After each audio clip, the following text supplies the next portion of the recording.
Hello, everyone. Thank you very much for being here with us. Today we have myself, Comfort Remy.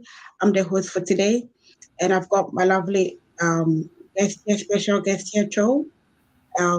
Chou has got an amazing foundation, and as always, we want to hear from the person themselves. So I'll give Chou an opportunity to tell us a bit about herself, and then tell us a bit about her foundation that she founded. So over to you, Chou. Yeah, thanks for having me. Thanks everyone for being here. So my name is Chou, and I am the founder of Grace and Hope Consulting, where we empower people to achieve mental and emotional wellness, reach their full potential, and live fulfilling lives.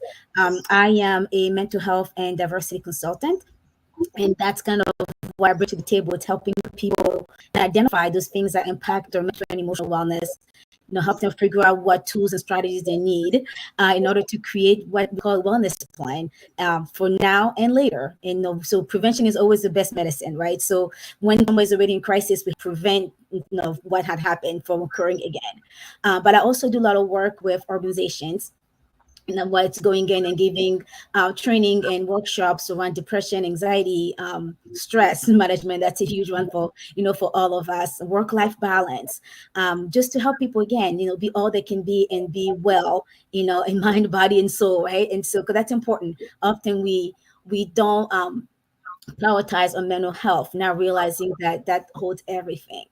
If your mental health is not where it needs to be, everything else in your life crumbles, from your physical health to your relationships, your finances, everything. So it's important for all of us, whether it's at home, in the community, faith-based organizations, or civic groups, to start normalizing this conversation about mental health so that we can all be well and continue to contribute in healthy ways. Thank you so much, Joe, for that. I see that quite a few people have joined us here today, and thank you so much wherever you've joined us from around the world. I'm sure some people might be morning, some people might be afternoon, some people might be evening. Irrespective of what time zone you're in, we very much appreciate your presence here. And hopefully the topic that we're going to talk about today, we'll all be able to contribute. If you have a question, a comment, anything that you're not quite sure about, please put in the comment section and we'll try and deal with it as we go along. So today's topic, we're talking about Black men and mental health. Today's topic is Black men and mental health. And I'm a woman, so I'm a female, so I wouldn't necessarily know the 100% what men go through. But I'm also a mental health practitioner. So from a professional perspective, and even from having male siblings and male family members, I'm sure there's a thing or two I may be able to contribute. And I'm sure Chou as well, although she's not a biological male, I'm sure she's got quite a lot to contribute to the topic. So as we talk, be with us here. Bring your contributions, bring your questions. We want to hear from everyone. When we say Black men and their mental health in terms of depression, how do you understand it? When we say Black men and depression, what comes into mind? When we say Black men and depression, have you ever experienced it before? Do you know somebody who has experienced it before? Have you, had encounter with somebody who has experienced it before? Let us hear from all of you on here with us today. Thank you very much. So Chou, to begin with, I would want us to discuss when we say depression, generally speaking about depression, when we say depression, what comes into mind, or what's your understanding of the mental health condition depression? How would you define it kind of in your own words, or, what you've learned so far? Yeah. So first of all, I want to say with everything, there's always a continuum. Right. A lot of us we throw that word of when I'm depressed. Maybe you're just sad. You're not actually quite depressed, Mm, right? There's a difference here, and there's times where it's naturally, human, to be sad. If mm, if you go for a job and if it doesn't go as you expected, the natural reaction would be sad about it. You'll be disappointed. So I want to start just there to kind of normalize that our emotions are okay. There's mm, nothing wrong with feeling, things that we feel, the emotions that we feel. But so that just kind of laying that blanket statement there so that we kind of get a foundation that it's okay, even if you are at the point where you are depressed. Often you see this across social media. It's okay not to be okay. It's part of the human experience. Acknowledging that it's nothing does not make you weak. It does not make you less than a human being. It makes you actually a full human being who has a full range of emotions, full range of feelings, a full range of challenges, and your internal and external being adjust accordingly. Right. So I just wanted to start with that. But when we talk about clinical depression, for someone to have what with major depressive disorder or clinical depression, not one, it's very common, but it is a serious mood disorder. So again, keeping that in mind, you're not alone. We'll talk about some stats in a little bit. You realize that it's more prevalent than you realize. You'll be maybe surprised to know that. But when someone is dealing with, we're talking about that clinical depression, it's this persistent feeling of sadness, hopelessness, and loss of interest in things that you enjoy the most. And that's kind of the common theme of depression. But they also come with physical symptoms. A lot of mm, people with depression will have digestive issues. A lot of people with depression will have chronic pain. And here is just one example why the serotonin that we all need to balance our mood is actually created in your guts. That's why the gut is called your second brain. So mm, when you're not feeling well emotionally, or when your body's not making enough serotonin, creating enough of it from the gut to be able to activate every other being of your neurons in your brain, it makes sense that you get belly aches. Makes sense that you get loose stools, and so it's not uncommon. But in order to be diagnosed with clinical depression, usually you have to have symptoms for at least 2 weeks. you okay. know, because something will happen. So often people have what we call situational depression. Something happened that's sad, we feel sad for a few days and then we're feeling okay. But if for 2 weeks you're having the depressed mood, the loss of interest, and other symptoms like people will be, cannot sleep or sleep too much. Some people will be eating a lot or not eating enough. So either gaining or losing weight, without even trying, and still have a lot of the physical, aches and pain that your family doctor, cannot identify where the pain is coming from. Excuse me. Or you're having a lot of fatigues. A lot of people with depression have this lethargy. It's like your body just like, I cannot get out of bed. And it's not just all in the head, because literally your whole body feels like it's shutting down on you. That's what depression feels like. But the one thing that depression is, maybe most debilitating part of depression, is those feelings of worthlessness. It's like feeling like you're just not good enough. That there's nothing you can do, to be good or better, right? And to Right. just you have this inner, sense of just being inadequate, right? And then you feel guilt about things that sometimes are not even your fault. Mm-hmm. So when I work with people, I say, well, that is depression talking to you. So we kind of start identifying what things are coming from depression, which things are truly what you want or you believe or you trust to be true, right? Because depression will, it will affect how you think, how you feel, and how you live your life. Yeah, yeah. But all the symptoms, in order to be diagnosed with clinical depression, you have to have at least 5 of those, 5 or more, what I just mentioned here, for at least 2 weeks. You might have one or two here things happening. That's okay. It happens. Life happens. Sometimes life hits us hard, and we need some time to adjust. But Yeah. when we talk about that clinical depression, the symptoms that I mentioned, you have to have at least 5 or more of those, and for at least 2 weeks to get a clinical diagnosis of depression. Thank you so much, Chou. You've made an amazing introduction to our topic tonight. Today, we're talking about Black men and depression, and I think earlier on I mentioned about we are two biological females on the line, and somebody be like asking why are two women talking about Black men and depression. So it's only right that we have a mixture. So we've got a man here with us who I'm going to introduce shortly. He just come on. He's called Sir Royce Briales. Sir Royce is the co-founder of Welcome to Fatherhood.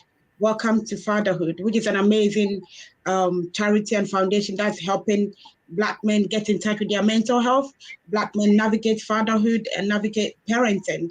So I'll give him an opportunity to introduce himself briefly about why he's passionate about Black men and mental health, and then we'll continue the discussion. Over to you, Sir Royce. Yes, thank you, Comfort, for the opportunity to be joining you guys. To give you kind of an introduction of myself, again, Sir Royce, co-founder of Welcome to Fatherhood. Me and my co-founder, Dr. Raheem, we started Welcome to Fatherhood back in 2016. I was actually expecting my first son, so it was real stressful times for me. But during that time, we were meeting to discuss different business ventures because we always had kind of an entrepreneurial spirit. And we kept talking about fatherhood, like throughout our conversations. We kept bringing up, man, what do you expect? Like, how did you go through your experiences? Because he had kids already at that point. So, let's look into fatherhood, doing something for fatherhood, like a nonprofit. And literally, I went home and Googled like fatherhood in Chicago, and pretty much got like 1 to 2 results on pages on Google. And it wasn't really a lot. And I Googled motherhood. It was a lot more times 10 organizations that were for women. And I'm like, wow, there's a need. So at that point, we just kind of got started. I thought of the idea, the name actually that night too. It kind of hit me like a ton of bricks. I thought about WTF as the acronym, Welcome to Fatherhood, WTF. And I laughed because it kind of hit me like, oh, that's a good, like a double entendre. Because a lot of times when we do become fathers, we think like, man, WTF, what do I expect? So that's when we got started. We've been doing them ever since. So again, thank you for giving me the opportunity to join you guys. Wow. Thank you so much, Sir Royce. If you've just joined us today, we're talking about Black men and depression on here. This very platform is about promoting Black men, Black mental health, promoting Black mental health in the context of increasing awareness, increasing education, increasing accessibility to services, and normalizing the fact that we cannot struggle with mental health at some point in our life. Research shows that 1 in 4 of us will experience a mental health condition at some point in a 1-year cycle. And at the moment, we count 13 people so far watching with us. So you can imagine at least 5 or so of us who experience mental health condition at some point. And being from the Black community, often we experience disadvantage in so many forms and shapes that can impact on our mental health. So thank you for making the time to be with us, Sir Royce. And please put comments, questions in the chat box, the comment section, and we'll read them as we go along. So Sir Royce, just before you came on, we're talking about just generally what depression is and what depression symptoms, generally speaking, can look like in anybody, whether male, female, Black, white, We just want to get a generic understanding of what depression looks like before we delve deeper into how it can manifest in Black men. So have you got anything to share on that? What can depression look like, generally speaking?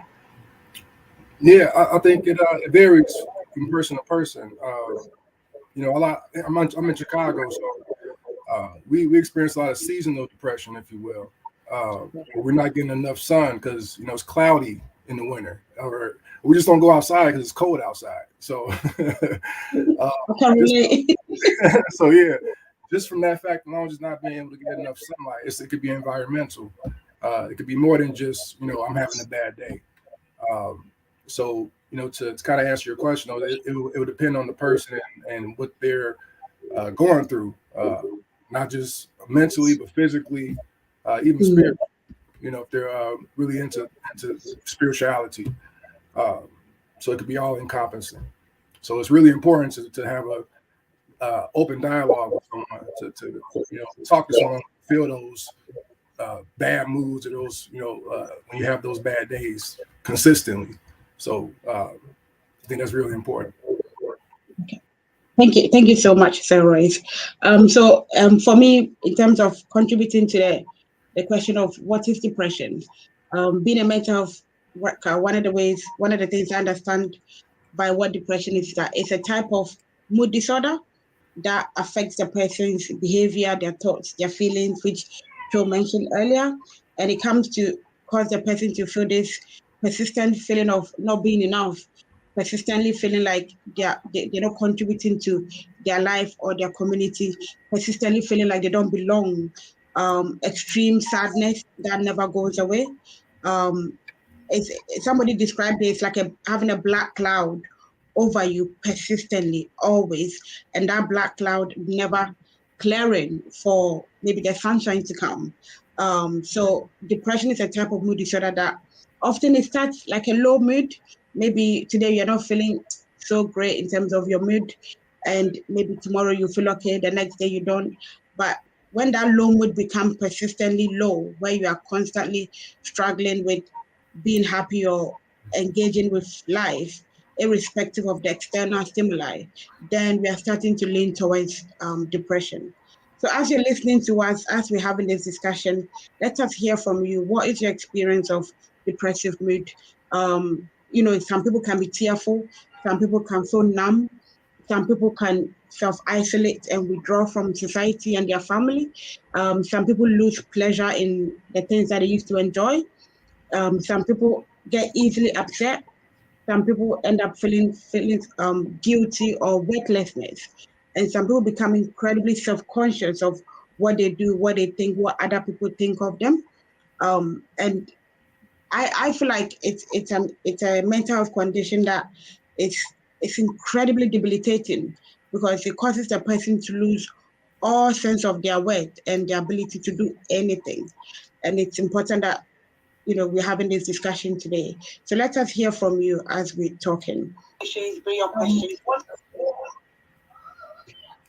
So as we're talking about Black men and depression, now I want us to touch on briefly, this idea of the strong Black man. What is the strong Black man? What does that look like? And it will relate that to depression. What is a strong Black man? I'll let Chou come in first, and then say Royce, you can come in after. Yeah, and I think that term itself, it's like, whether it's men or women, I think in the Black community, we've been through so much oppression, so much, challenges as a people, as a Black people globally, right? That it becomes this internal survival mode that I have to show myself as strong, or therefore I will feel, no, I'll be perceived as weak. But when you think about it, strength is not always roaring. Strength sometimes is in the silence. Strength is knowing how to ask for help, because a strong person know that they've taken themselves as far they can on their own. And then so they rally the troops, rally other support in order to continue to be well, continue to do all that they're meant to do.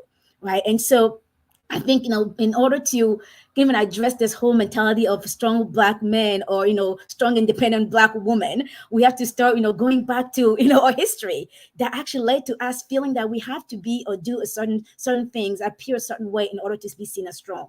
We are a strong people already just by our resilience. History speaks for itself. Not only we've been through a lot, but we also are so resilient that we're here talking about these things, creating these platforms to have this conversation. That's what makes us strong, is knowing that we did not give up.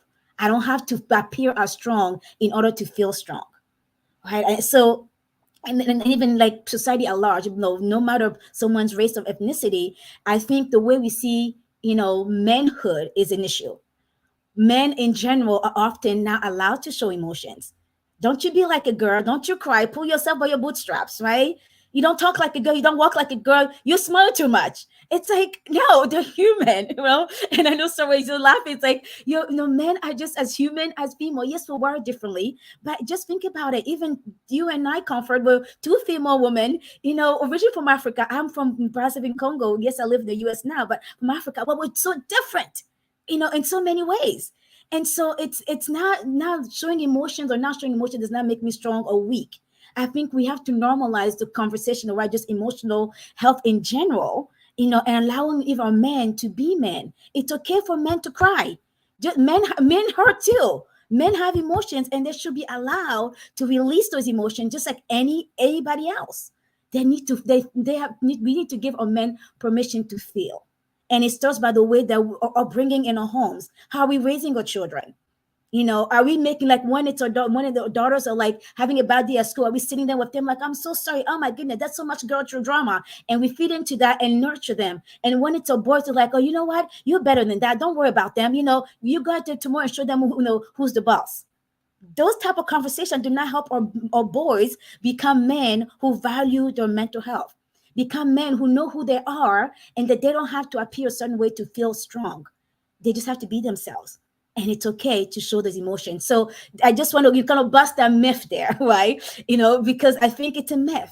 It's a myth that keeps us trapped in the stigma. It's a myth that keeps us trapped in a lot of challenges, not just mental health. A lot of challenges that continue to perpetrate the same challenges that we have for centuries and centuries and centuries, because we need to be our own people who start breaking that cycle. It starts with us. Wow. Thank you so much, Chou. Thank you so much. That's a very good contribution. So, Sir Royce, when we say the strong black man, what comes into mind, and how do you think it can impact on our mental health positively or negatively? Yeah, she definitely put it well. It starts with childhood, with boyhood. When you're a boy and when you fall down, you hurt your knee, you get a cut. Mama or your daddy say, "Get up, boy. Boys don't cry. Like, what are you doing? Toughen up." And you just push it down. You just keep pushing it down, and that perpetuates even as you grow. As a man, you do the same things. You push it down. You push it down.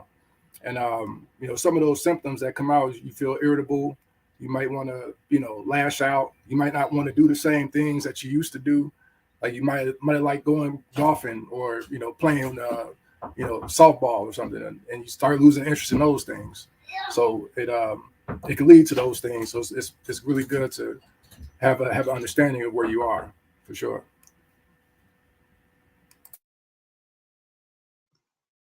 Thank you very much. I have male friends, black male friends, and black male family members, and often you see in them that maybe they may be going through something, but then they just put this massive wall up that you can't even get over to try and support them or to try and help. And I think it goes back to what you both said, that maybe it's often like the way they've been brought up. Men don't cry, man up. At the moment in the UK, there's a campaign about mental health, men's mental health, where they are talking about man down. It's okay for a man to calm down and be in touch with their feelings and their emotions and try and support them that way. Because statistically, even though what do you call it? Suicide is on the increase. At the moment, men globally are more at risk of suicide, and they are more at risk of completing suicide. So often maybe women may get the feeling to try and they'll get suicidal thoughts, and then they'll plan, and they may go through with it, but men tend to be more quite, make a rash decision and just go with it. So they are naturally in a risk group anyway. And then when we bring it down to the added risk of being a black man who's struggling with a mood disorder or depression, then we're talking about, it's a boiling pot that, if we're not careful, it's about to blow globally. So when we talk about depression in black men, we all spoke about the generic symptom of depression being low mood, constant sadness, feeling worthless, feeling like you don't belong, self-isolating, losing enjoyment and pleasure in things. We spoke about some generic signs and symptoms. When we bring depression into black men, are there any specific symptoms or signs that may be unique to black men? Do you guys have any experience, or have you noticed any maybe specific unique symptoms relating to black men? Yeah, I can go. Do Sir Royce, do you want to go first? Okay. Yeah, and I want to piggyback on what you said earlier about like when when our men or boys, in their childhood, when it's like you fall, it's like get up, you start piling all these emotions in, right? And then over time, what built those emotion built or never been dealt with, then you have literally this pressure cooker that been building for all these years, right? And then because the pressure cooker, it's going to explode one day because it just cannot contain. It's not even possible to keep containing all these emotions. So what I see with men is that, my own sons, and I'm doing it different because I see this now. But I think about my cousins, I think about men that I get to work with and support, is that they never been nurtured emotionally, right? And so a lot of adult men, especially Black men, don't have the emotional intelligence they need to navigate the world.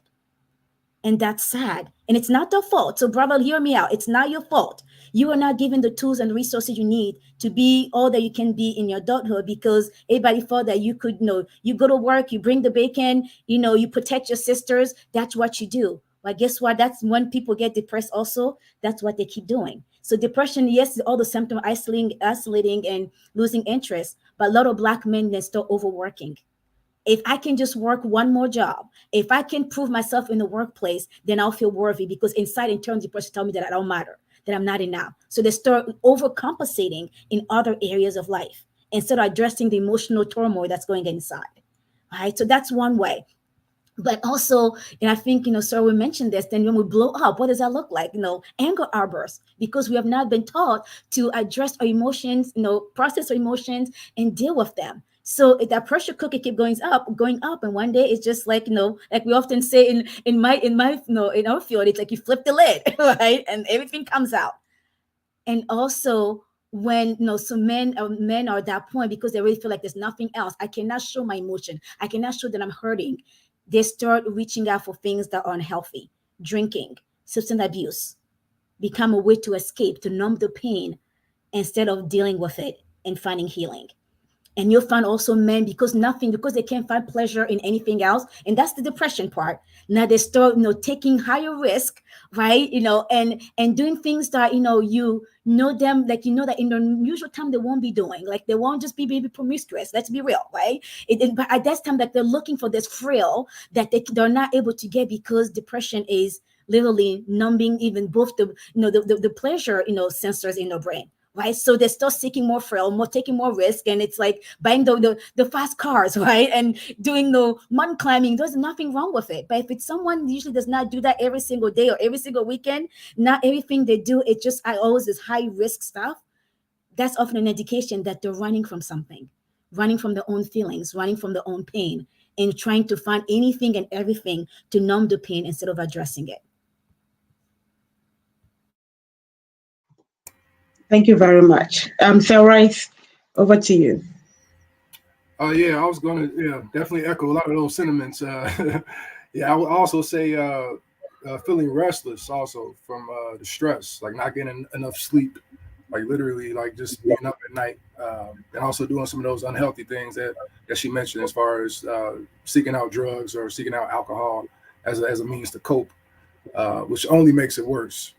It makes your health worse, which also makes you more irritable. So all that stuff can build up and bubble over if it's not addressed. So it's very important that anyone that needs help, actually seeks that help out. Or if someone is around someone that they notice is acting different, talk to them, ask them how they're doing, really get to, talk and understand what's going on in their lives if you really care about them. Okay, thank you very much.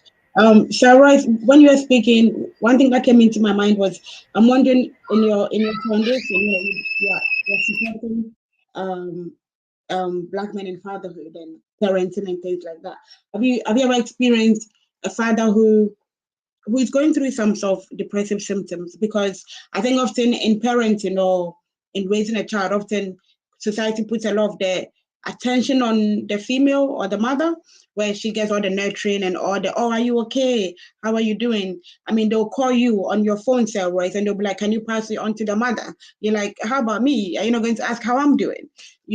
So culturally and socially, there's this a man is put in like the backstage when the child comes. So, it can make them feel a bit like a useless, excuse me to say, like a tool, or like not really playing a proactive role.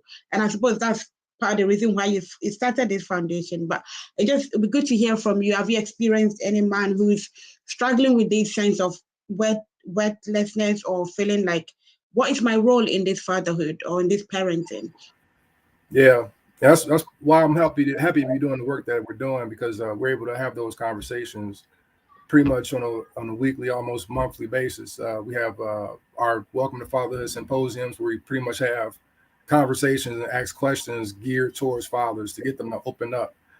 Because a big part of why Black men are depressed is they're not able to really speak or even vent as to what's bothering them. They just push it down and say, I'm okay, I got it. Like you said, shouldering the load too much. So being able just to have those questions geared to open men up, and to be able to have them have those conversations about what's affecting them. Yeah, because that's a big part of what we've heard, is different men having different experiences with being a father, and being a husband also, like the different responsibilities they have to carry, and the burden can be heavy sometimes. And it's okay. Like, it's just something that we got to handle, and we got to take care of. It's our responsibility as men to be fathers, and to be, breadwinners, or providers, if you will. But we don't have to be depressed while we do it. So I'm open to talking to anybody that's struggling, and I'm definitely glad that we're having this conversation here, because it's important for us as a community to really address these issues.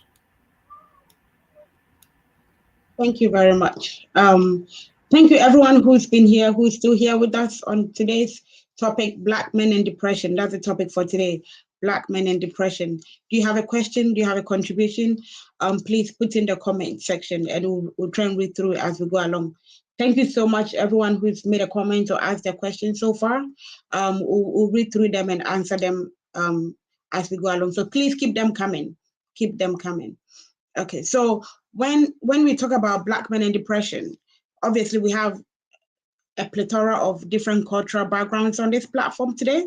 I'm going to relate it to myself, being from an African. I'm a second generation British. I'm in Scotland. So I was born in Ghana, and then I came here at a young age. And I often go home every so often. And it's interesting to see how they deal with mental health issues, and they have a kind of their understanding of what mental health issue is culturally can be so different across the globe. And one of the things I've noticed culturally that can impact on Black men and expressing their feelings or talking about being depressed is the fact that there's this feeling of, there's no room for argument, or there's no room for discussing the idea that he's the breadwinner in the family context. So if it's the father or the husband or whoever he is in the house, he's a breadwinner, and we're not going to argue with that. There's no taking a day off from that. You need to keep going, and that can impact on the person's or the male's mood and their stress level and their ability to manage stress. And they don't seek help because they don't think there's any point in seeking help, because it's normal to be always stressed at that level. And that stress hormone of cortisol being constantly at such a high level in our system can lead to so many physical health issues like high blood pressure, putting on weight, diabetes, skin problems, a whole lot of other physical health problems, because often whatever we are experiencing in our psychological health manifests in our physical health. And that's one thing I've noticed in my line of work. So if you're listening to us today, how is your physical health in relation to your mental health? They go hand in hand. Often when you're feeling low in mood, you can see your stomach churning, feeling like you're hungry, even though you're not hungry. When you're anxious, you feel like your stomach is bubbling, or you get diarrhea, even though you've not eaten anything that should be causing diarrhea. So our physical health and mental health are intertwined, and that's very, very important. Going on to my next question, what do you think are some of the, I know we've spoken about some of them, but what are some of the other influencing factors that can put our Black men at such a disadvantage of developing depression or other low mood disorders? I'll come to you, Sir Royce, first. Yeah, I think the biggest thing, like I mentioned before, is just not being able to talk about it, or not feeling comfortable with talking about it, like not even having that comfortability. Like I mentioned, how the boy is told, like, man up. Like, as a man, that's amplified, times 10, times 100. So imagine trying to, even speak on something that's bothering you if you have that on you. So the biggest thing I think for me is just not having that outlet to speak on different things related to what you're going through as a man. Thank you. Chou, are there any specific influencing factors that you think puts our men more at risk of developing depression or low mood Yeah, symptoms? I definitely echo everything you both said. The stress of it all. Stress is silent killer. So it starts there. If I'm stressed out and I don't have an outlet to release that stress or even talk about it, it builds up, and then psychologically it starts impacting how I think, how I feel, and the rest happens. And so I think if we start kind of creating those safe places, it's good what Sir Roy and his foundations are doing, great organizations are doing, creating safe place for men to process. And even when you look at statistic, women, might be higher rate, if you want, of not of identified, quote unquote, right, with mood disorders. I think it's because women talk. Let's be real, right? We talk about with our sisters, with our friends, with our coworkers, and it's like, and then it's easier to talk about it with the doctor, with the psychologist, with the counselor. It makes it easier that way. So I think that although the stats say the women are higher, there are a lot of unrepresented, underrepresented, men who are struggling in silence because again, we're not teaching our men that it's okay to talk about those things, and we're not creating safe places for men to talk about those things. And so those are all the barriers that we're really putting, that kind of stacking up against them. And then when you add again our history of the Black people, globally over the centuries, because of the oppression, men were also taught to be survivors, like not just survivors, but saviors. And so it's like, you protect your pack, right? You protect your tribe. You don't let anybody come and mess up with your family, whether with your sister, your aunt, your mom, your wife, your kid. So our men are being raised with this savior complex that I'm sure somebody else probably called it that way too, but I call it savior complex, where I would do anything at all costs, at all, whatever it would take to protect my people that matter to me. And at the end of the day, the last person that gets protected, that gets taken care of, is the man itself. So that builds up the stress. I have to provide. I have to do everything I need to do, make sure that okay. I'm stressed out every day. Then I can't talk about it at home. Can't talk about it at work. I need to be strong. But that was strong men, concern there. And then what it's like, it's a train wreck ready to happen, because no human being can be all things for all people. It's just humanly impossible. Right. So let's start normalizing those conversations. Let's start giving our guys a break. Come on, they need self-care just like women do. Maybe for us, it's like all the chatting and talking with our friends. Maybe for them, let them go, shoot pool, let them go play some basketball, let them go talk with some friends. I don't know, go golfing, and some of them just go for a drive, because they need also the ability, the time to just air their mind. We are not creating that space for men. And so it doesn't matter that if they were not taught that in childhood. It's not their fault. How are we adult women now supporting our adult men? Or brothers, or lovers, or partners, or co-workers. How are we supporting them now? I feel like we also are, again, just perpetuating the problem because we're not creating a safe place. It's okay for men also to take time off work. We can take a mental health day. It's okay not at least they're normalizing that dad can take off when there's a baby born in the family, when they're getting a child. But it's not just that. The dad can take off because he's tired. Let's be real.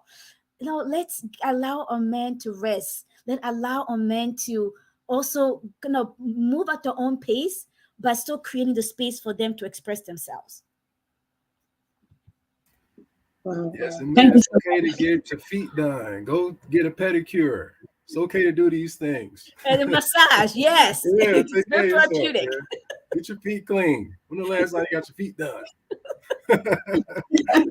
That's a good question. I think that will tie nicely into when we touch on some services and interventions that we can encourage our Black men to seek and to engage in.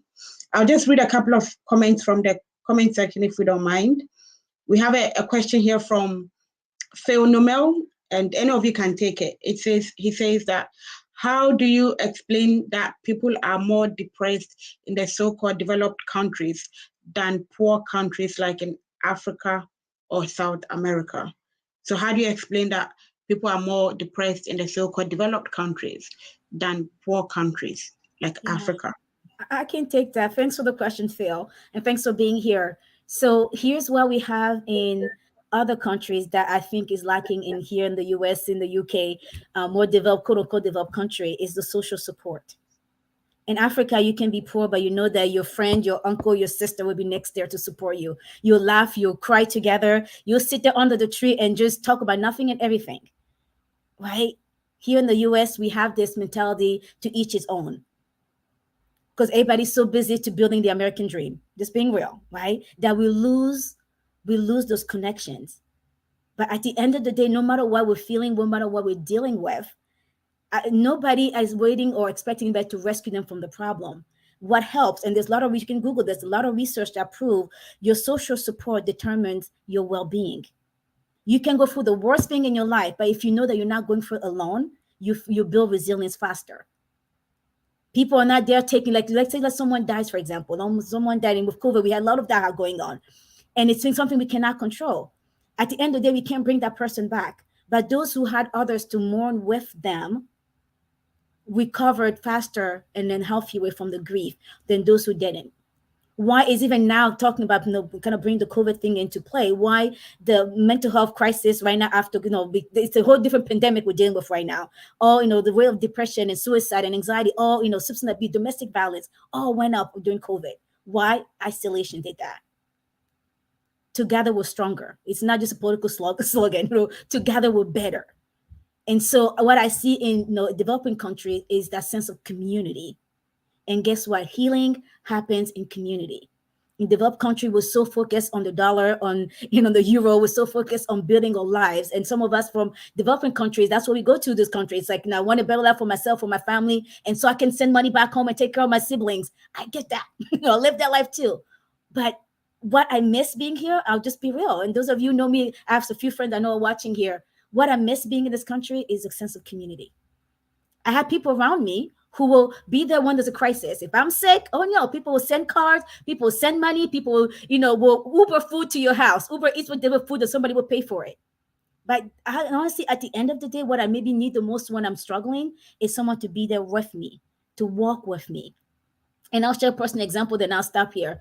So back in November 2020 of 2014, so I'm not coming, it's 2022, goodness, 2016, no. 4 years ago, was that 2018? I can't talk. But anyway, so 4 years ago, November of 2017, now my brain is acting. It's working for me. November of 2017, I had a stroke. And I had all the medical care that I needed here in the US. I had it all. And today, yes, I still use a cane, and physically, my left leg, doesn't do all that I wanted to do. But you can barely tell that I had a stroke. Back when it happened, I couldn't talk, I couldn't walk.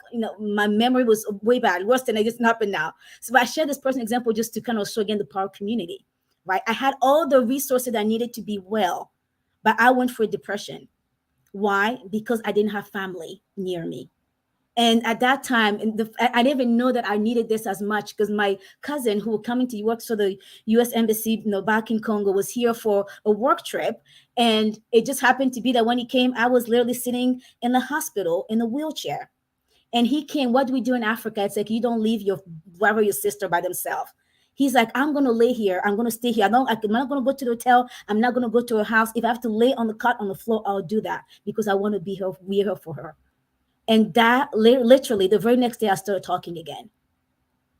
The therapies, yes, were helping, but what literally, released that for me was a sense of community. Someone was there with me. He could not make my leg work better. He could not make my speech come back. But that sense of community reminded me that I'm not alone. If someone could do that for me, then it allows me, motivates me, inspires me to push through whatever I'm going through. That is what community does for us. That's why, even though we have, we have mental health challenges back home, and a lot of people are not getting to the point where it's so debilitating because they have community that we don't have here. Here, people will send me cards. People will, like I said, will send money. People will even bring meals to my house. At the end of the day, I just want all of us, when we go through challenges, we want someone to walk with us on that journey. Right? And I'll rest my mic there. You can all go on and on about the whole power of community, but the power of presence. Your presence is more therapeutic than anything you can do or say when someone is struggling. Your presence. Thank you so much, Chou. Thank you so much for sharing that personal experience as well. That's very touching. And I think as our listeners, our viewers are with us here, I'm sure we're all picking something up from it. Sir Royce, over to you in terms of, when we talk about Black men and depression, what do you think is missing? Or what do you think is going on that, what's making us have this conversation today at all? Yeah, I think like she mentioned, the lack of community, like the lack of being able to sit down and talk to somebody is really the biggest part that's missing. Like you're really more connected to this than anything now. Like and I was talking to my colleague Dr. Young about high school reunion. Like, are you going? I'm like, no, I already see everybody. Like I think the attendance for that is going to be down like going forward, because you see all the people that you went to school with. You see when they post stuff, you see that they're happy in the pictures, but are they really happy in the pictures? You could post anything on social media to get the instant gratification, the likes, the comments, but really, are you really happy inside after you post that picture? And that's really what's happening in the U.S. in particular. We have all this access to all this information, all this data, social media this, social media that, different platforms that you can get sucked into and lose yourself. And you start looking to other people as a measuring stick, for yourself. And that can make you be depressed, like just comparing yourself to other people instead of just going outside and going into the sun, going for a walk, like just really simplifying it. So me, myself, that's why I really try to get to, just try to really just disconnect sometimes. It's okay to disconnect and go play with your kids, have those times, be present, be in the moment. That part is really, really what's missing to me, just being present in the moment. Thank you so much, both of you. Just to add to that, one thing that this whole idea of the global South and the global North, and the idea that the global North experience depression or mental health issues more than the South is this whole depletion of services, the ability for the global South to have the resources that we in the global North have to identify the mental health issues, to assess the mental health issues, to raise awareness, and to encourage and support engagement with interventions. So often they don't have that economic resources to raise awareness about mental health issues. There are some people in Africa, they don't even know what depression is. They don't know what it looks like. They don't know how to look out for it. So there's that huge gap in awareness raising, in resources, and that can influence this whole feeling about the North are more affected than the South. For all we may know, the South are more affected than the North, just that the resources are not there to highlight that discrepancy. So I think if you are somebody on here who works for mental health services in any of whether the South and the North, just keep doing your work and keep raising awareness and keep educating people as much as possible. There's a comment here from Veronica. She says, Sir Royce, what a wonderful way to serve the community. Thank you very much. She's also got a comment here that says, strong Black woman is a lie from the pit of hell. I tell my employees all the time. I also encourage therapy weekly with my staff. Thank you so much, Veronica. Yeah, there's this misconception that strong Black man, strong Black woman. And it's a way of trying to keep us in this cage, I would say, trying to keep us constrained and restricted in our ability to engage with all manner of our emotions and seek all manner of resources. I mean, if you are strong, you don't need anything else, but we do. She's also said that, yes, I encourage therapy with Black men too. We have to not be scared to say it. If we love these people, we have to tell them. Thank you very much. And then she commented that my hubby blew a month ago, but this was me saying to him, eventually it's going to come to head. Fortunately, that point he knew he needed help, and it's now in therapy. Thank you so much, Veronica, for sharing your experience and your contribution and your advice. Really, thank you so much. I think she was referencing when we're talking about it gets to a point that some people can blow their top can blow when they hold so much in that they can't deal with it. And then there's a question here that says, how do I join? Okay, that's a question. Okay, so thank you so much.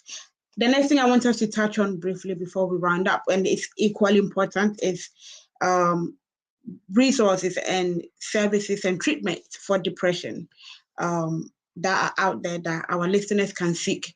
Are there any treatment options or treatment approaches that, if you're a Black man and you're struggling with depression, or even if you are somebody struggling with depression, that you can access? I'll let Royce, you can go first, please. Yeah, sure. So if you're in Chicago for Welcome to Fatherhood, we have free one-on-one counseling, access to free one-on-one counseling services. So you can reach out to myself or to my colleague, Dr. Raheem Young.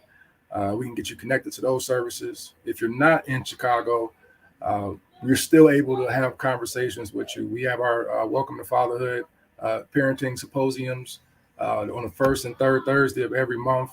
It's via Zoom, so you can go to our website or even go to LinkedIn, look for Welcome to Fatherhood. You'll see all the information there. We have open conversations for about 2 hours twice a month. We've been doing that consistently for 3 years now. So it's really been a great way to really get a lot of that stuff out. Just to vent, just to talk. It's really been therapeutic, not just from the people that have joined the call, but even for myself, like being able to talk about certain things. So I definitely extend the invitation to anyone that's listening. Thank you very much, Royce. So are there any treatments or services that our Black men who are struggling with depression or low mood can access? Yeah. So one of the organization that I really, really, really like, I appreciate what Sir is doing. It's that's really good, creating those, again, safe place for people to process, to talk, to know that they're not alone, that we can come and talk about the stigma, around mental health. You can come and talk about microaggressions in the workplace for Black men, right? And it's so really making that, making those conversations, important, and prioritizing those is good. It's that safe place is good. The organization that I wanted to mention is therapyforblackmen.org, and on there you can connect another group of Black men who are going through the same stuff, the same things, but they also fund, so they can provide some funding to access mental health services. And sometimes you might not need a therapist, you might just need a coach to help you navigate stuff, and they're also actually resource lists right there. So I encourage you to go check it out. It's therapyforblackmen.org. Another organization that's similar actually to what Sir was doing, it's fathersuplift.org. And they actually, again, normalizing the conversation around mental health for fathers and their families. If you're in the UK, mentalhealth.org.uk also provides a lot of resources for minorities, in the UK to get the support that you need. So those are some platforms you can look at there. On my website, actually, our website, graceandhopeconsulting.com, if you are on the homepage, if you scroll down, you go see actually the little caption for what we're doing here right now. And underneath it, we actually embedded, one is a PDF for where you can find Black professionals, Black mental health professionals. It's mostly in the US, but a lot of them are offering things, offering support virtually. And then there's also another PDF that actually offers international suicide hotlines all across the globe. So no matter where you are, you can find out who do I need to call if myself or a loved one is struggling. So those, again, right on the homepage, graceandhopeconsulting.com. Scroll down, you're going to see Black Mental Health Matters, and there's 2 attachments that you can download. It's free. Just click download and it will download your device. So those are places you can go for, for support. So as far as when it comes to treatment, cognitive behavioral therapy is known as the number one, evidence-based treatment for depression, men or female. And so finding someone who's certified in that, I'm a certified CBT, therapist. So finding someone who's certified that can help you start rewiring your brain so that you start seeing yourself differently, seeing your situation differently, and then addressing them differently. Because what we think becomes what we feel, what we feel becomes what we do. And so kind of disrupting that cycle of what I call stinky thinking, allows us to create new healthy thoughts that gives hope, that gives strength, that builds resilience. So that's one thing. So, but if you're like, well, I'm not ready to talk to someone, talk therapy is not the only therapy. There's lots of other options. What we start engaging in self-care, even finding an outlet. Creative. If you're a creative person, start getting in touch with your creativity. Whether it's art, with painting and sculpting, drawing, anything that allows you to express yourself is also very healthy. So when you find a provider that can help you combine your creativity and and CBT, that's really good. In addition to that, I think Sarah was talking about, which go out and walk in the sun, right? Nature is therapeutic. And now there's more and more research that's coming up proving that. So if you cannot be out in nature, because I know my African blood does not take the cold here in Pennsylvania either, but what I do is I learn myself, like on my app, there's a lot of nature sounds app that I listen to when I'm working. I'm listening to before I go to sleep. And that it's very soothing, but it also actually provides some of that mental, healthy mental stimulation that I need. The other thing that I actually have right now, I didn't even know we are going to talk about this, but I'll share this. You can see it's going to be very bright, but this is a light therapy. You can Google light therapy for depression, especially when it's seasonal, for people who have seasonal affective disorder in the winter and cold months. This is a good, again, it helps you just not just get, be around light, but the light is therapeutic because it tells your brain that, again, let there be light, right? There's, I hope there's that sense that come there. But the science behind it, it's like vitamin D, the lack of vitamin D for all of us will create depression. It will help, not just your bones and joints will ache from the lack of vitamin D, but also some of us, I didn't even know I had chronic vitamin D until I was pregnant with my second child. So I have to take a vitamin D pill every single day or my mood will plummet when there's nothing wrong going on in my life. Right. So there's little things like that even to do. See your family doctor, start asking about, there's basic blood work. When you have thyroid issue, low vitamin B12 also could cause depression. So there's a lot of physical ailments that contributes to depressive mood. So addressing those can be something as simple as a supplement or as simple as getting a light therapy lamp that makes a huge difference.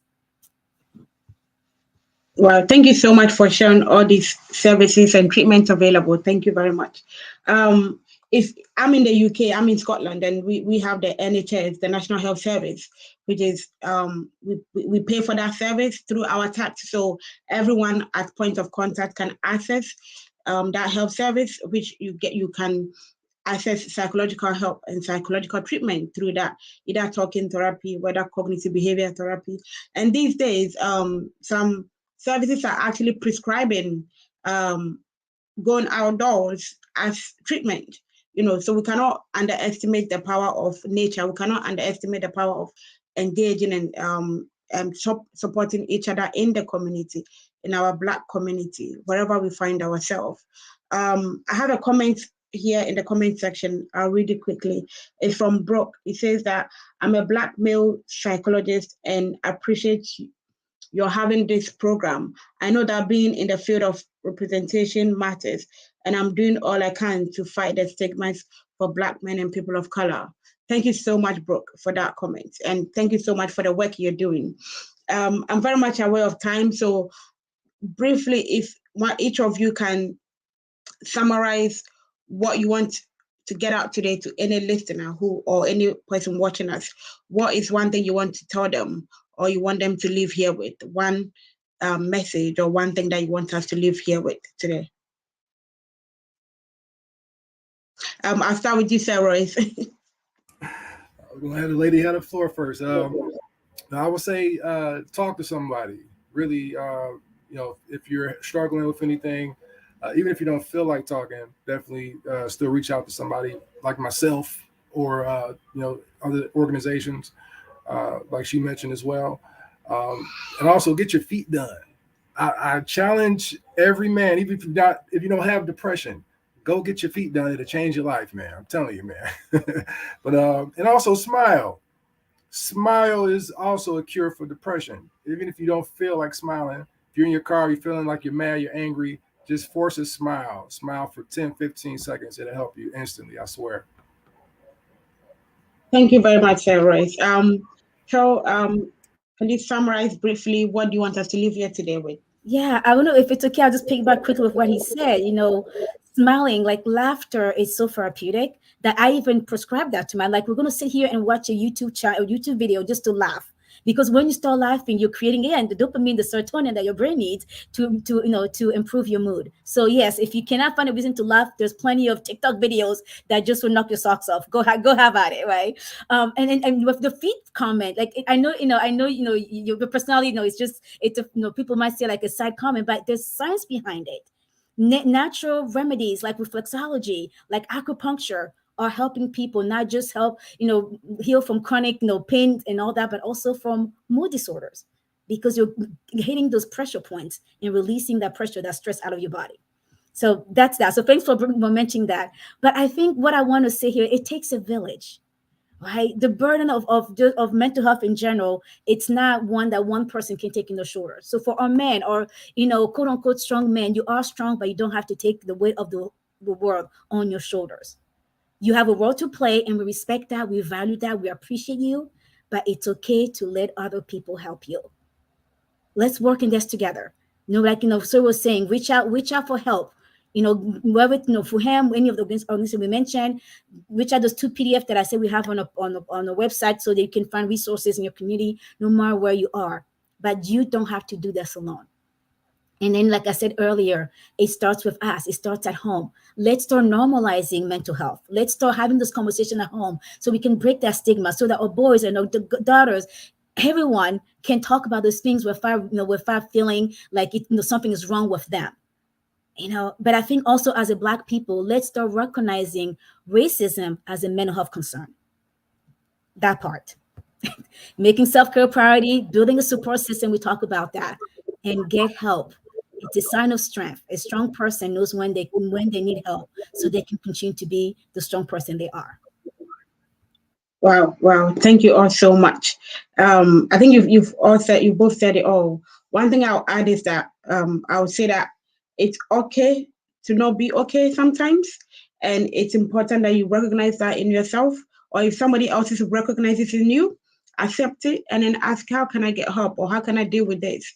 We need to normalize the fact that it's okay to not be okay all the time, especially for our Black men. And also, you mentioned, seek help, whether through counseling, whether through medication, whether through social therapy and community therapy, whether through self-care. Let's make time for ourselves. We have 24 hours in a day, and I want you to live here and ask yourself, in these 24 hours, how much time have I made just for myself? 30 minutes just to do something that I enjoy. Let's be mindful of that, and let us look out and be our Black men keeper, and let them know that we are here to support them irrespective of the gender. Thank you so much, Sir Royce. Thank you so much, Chou, for honoring this request to come and speak on this platform. I appreciate your time here. So today we've spoken about Black men and depression on Black Mental Health Matters, Inc. This is an amazing charity, an amazing organization that is propagating and raising awareness about Black people and our mental health. And you mentioned this racism. I think that's a whole new topic that will be talked about, because if we start on that, we would not live here today. So thank you all so much, our viewers, our listeners, everybody that has made time to be here. Thank you so much, my guests, Chou and Sir Royce. And enjoy the rest of your day, wherever you are watching us from. Thanks Thank for you. having us. Yes, thank you. You will. Bye for now. Bye.